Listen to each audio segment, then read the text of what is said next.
पाकिस्तान बना, हिंदुओं का नरसंहार हुआ। बांग्लादेश बना, फिर हिंदुओं का नरसंहार हुआ। अब कोई आप पे अत्याचार नहीं कर सकता, ये हम तो गारंटी दे सकते हैं।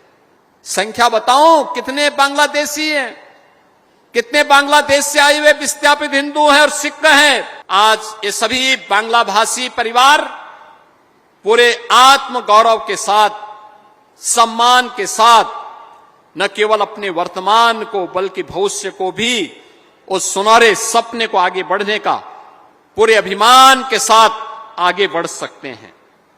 उस समय आपने देखा होगा 1947 हो या 1971, किस प्रकार की मजहबी कट्टरता ने हिंदुओं और सिखों के सपनों को चकनाचूर करने का काम किया था, किस रूप में किया था।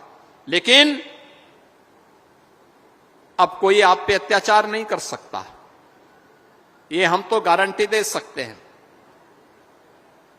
अब कोई तुष्टीकरण के नाम पर आपको बहका नहीं सकता है, और अब कोई आपके मोहल्ले का नाम गुलामी के प्रतीकों के आधार पर भी नहीं रख सकता है।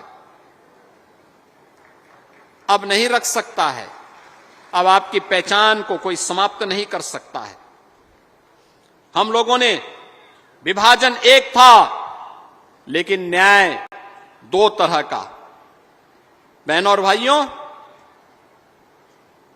वह दो तरह का न्याय था। आपको सही मायने में न्याय नहीं दे पा रहे थे। क्या हुआ? पाकिस्तान बना, हिंदुओं का नरसंहार हुआ, सिखों का नरसंहार हुआ। बांग्लादेश बना, फिर हिंदुओं का नरसंहार हुआ। लगातार आप देख रहे हैं, न कांग्रेस बोलती है, न समाजवादी पार्टी बोलती है, न टीएमसी बोलती है। इन सब के मुंह सिले हुए हैं, क्योंकि मरने वाला हिंदू, सिख, बौद्ध और जैनी है। इनके लिए इनके मुंह नहीं खुलेंगे। उनकी संपत्ति पर हो रहे कब्जे या हुए कब्जे के बारे में इनका मुंह नहीं खुल सकता। जब बांग्लादेश में कोई हिंदू या सिख जलाया जाता है, इनके मुंह नहीं खुलते, ये मौन हो जाते हैं, क्योंकि जिस तुष्टीकरण के कारण ये लोग राजनीति करते आए हैं, वो तुष्टीकरण इनके अस्तित्व के सामने कहीं संकट न खड़ा कर दे, इसलिए इनका मुंह बंद हो जाता है। इनके ओंठ सिल लिए जाते हैं, ये नहीं बोल सकते।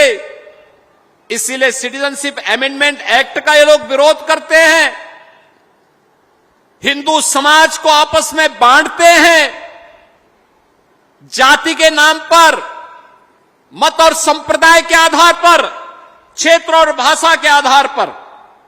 याद करिए, इन 70 वर्षों में, 75 वर्षों में कांग्रेस ने आपसे वोट लिया, लेकिन अधिकार नहीं दिया।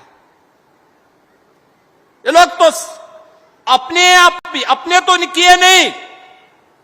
जब मोदी जी के नेतृत्व की सरकार कुछ कर रही थी, तो उसका भी विरोध कर रही थी। इन्होंने लगातार उसका विरोध किया। लेकिन अब हम कह सकते हैं कि दशकों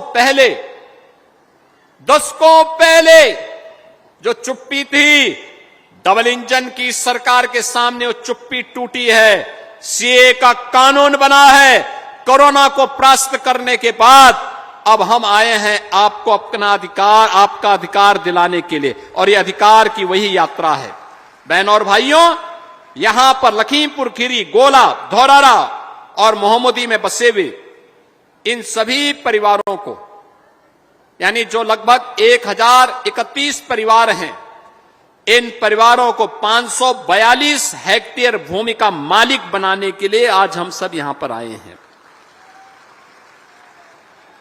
और इसी प्रकार से पीलीभीत, लखीमपुर खीरी, रामपुर, बिजनौर, ये 4 जनपद हैं। इन 4 जनपदों में संख्या बताऊं कितने बांग्लादेशी हैं, कितने बांग्लादेश से आए हुए विस्थापित हिंदू हैं और सिख हैं? इनकी संख्या है लगभग 65,000 और इन सबको हमारी सरकार ने तय किया है कि इनको मालिकाना अधिकार हम देंगे, इन सभी हिंदू, सिख, बौद्ध और जैनियों को।